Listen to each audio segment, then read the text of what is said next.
د حضرت لقمان حکیم رحمت الله علیه یو څو ګټور نصیحتونه.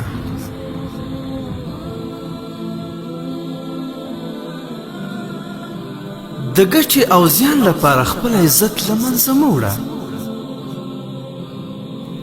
ملګري ته د راز خبره مه کوه، کیدای شي چې سبا ستا دښمن شي. په مجلس کې له خلکو څخه مخکې مه ویده کیږئ. د میلمه په وړاندې چاته غصه مه کوه. خلک د خلکو په وړاندې مه رسوا کوه.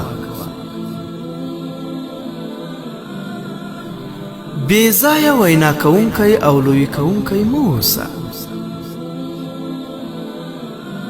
له بدذاته خلکو څخه د وفا تمه مه کوئ. ما ادب له بې ادبانو څخه زده کړ، ځکه چې دوی به کوم ناوړه کار وکړ، ما به له هغه څخه ځان ژغوره. په مجلس کې خپله ژبه په کنټرول کې وساتئ. هغه راز چې له دښمن څخه یې پټ ساتئ، دوست یې هم مه ښکاره کوئ، ځکه کیدای شي چې دا دوست مو یو وخت دښمن شي. د لمر ختلو پر مهال مه ویده کیږئ، ځکه چې د عبادت پر مهال ویده کیدل بدبختي ده. د غصې په حالت کې د خپل لاس ساتنه کوئ.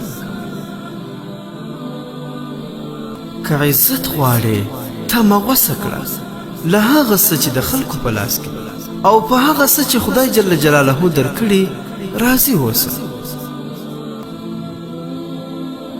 په هر مجلس کې چې د الله جل جلاله ذکر کیږي ګډون پکې کوئ، او د بدانو له ناستې نه ځان لرې وساتئ. رښتیا خبره مه پټوئ او درواغ خبره له سره مه کوئ. د علم په مرسته د انسان وحشت او ډار له منځه ځي. دنیا د غلو مورچه ده، په دې کې په هوښیارۍ او پوهې سره ژوند کول پکار دی. مرګ داسې شی دی چې معلوم نه دی چې کله به راځي. له وړاندې ورته تیاری نیول پکار دی. الله جل جلاله او مرګ هیڅ کله له یاده مه باسئ. ډیر اورئ او لږ غږیږئ.